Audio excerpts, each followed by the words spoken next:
রাজনৈতিক দলেরা যে কথা বলছে যে তারা ছাড়া সমস্যার সমাধান করা সম্ভব না, তারা তাহলে 53 বছর সমস্যার সমাধান করে নাই কেন? Would you please answer? কেন আজকে আমাদেরকে দায়িত্ব নিতে হলো? Would you please answer? তাদেরকে ছাড়া সমস্যার সমাধান হবে না, এটা সঠিক কথা। এটাই তো হওয়ার উচিত যে নির্বাচিত জনপ্রতিনিধিরা সমস্যার সমাধান করবেন। তাহলে আজকে বায়ু দূষণ নিয়ে আমাকে কেন প্রশ্নের উত্তর দিতে হচ্ছে? সেটা তো আপনাকে বলতে হবে। তাহলে শব্দ দূষণ নিয়ে গুলশান সোসাইটিকে কেন অনুষ্ঠানের আয়োজন করতে হচ্ছে? এটা তো উত্তর দিতে হবে।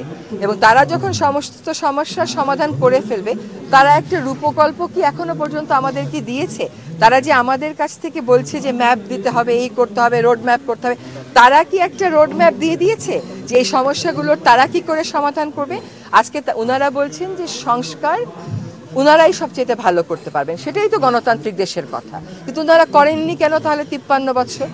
তাহলে কেন আমাদেরকে আজকে আমাদের কাজ ছেড়ে এসে দায়িত্ব নিতে হচ্ছে? আমরা তো আমাদের কাজ বেশ আনন্দের সাথে সফলতার সাথেই করছিলাম। আপনি দেখাতে পারবেন যে এই উপদেষ্টা পরিষদে এমন কেউ আছে যারা যার যার কাজে সফল ছিল না? তাহলে আমাদেরকে কেন এই দায়িত্বটা নিতে হলো?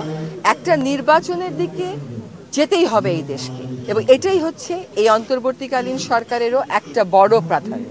সেরকমভাবে সংস্কারও তো একটা বড় প্রাধান্য। সংস্কারের কথা তো আমরা বলিনি, জনগণের কাছ থেকেই তো উঠে এসেছে। আমাদেরকে বিচারও করতে হবে, সেটাও তো করতে হবে। এখন যারা নির্বাচিত তারা ছাড়া যখনই অন্য কেউ ক্ষমতায় আসে বা দায়িত্বে আসে, তারা কেন দায়িত্বে আসলো এটারও তো একটা বিশ্লেষণের প্রয়োজন। কেন তাহলে যারা আজকে নির্বাচন চাচ্ছেন তারা বলছেন যে তত্ত্বাবধায়ক সরকার ব্যবস্থা ফিরিয়ে আনতে হবে? তারা যদি সত্যিকার অর্থেই গ্রহণযোগ্য নির্বাচন করতে পারেন, তাহলে তারা তো তত্ত্বাবধায়ক সরকারের দাবিটা তুলতেন না। তাহলে কেন তারা বলতেছেন তত্ত্বাবধায়ক সরকারের সংশোধনীটা বাতিল করে দেওয়াটা ভুল ছিল? কেন তাহলে গণতান্ত্রিকভাবে নির্বাচিত সরকারগুলো একটা গ্রহণযোগ্য নির্বাচন করতে পারে না?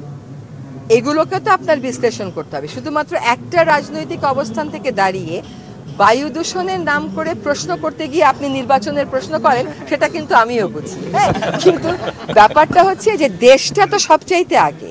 যদি সংস্কারগুলো আপনি মনে করেন বা আপনারা মনে করেন বা জনগণ মনে করে যে আমরা না করে নির্বাচিত সরকার করলে ভালো, তাহলে তো আমাদেরকে দায়িত্বে বসানোরই দরকার ছিল না কোনো। তাহলে আমাদেরকে এই দায়িত্বটা দেয়া হলো কেন? এই বিশ্লেষণটা একটু করবেন।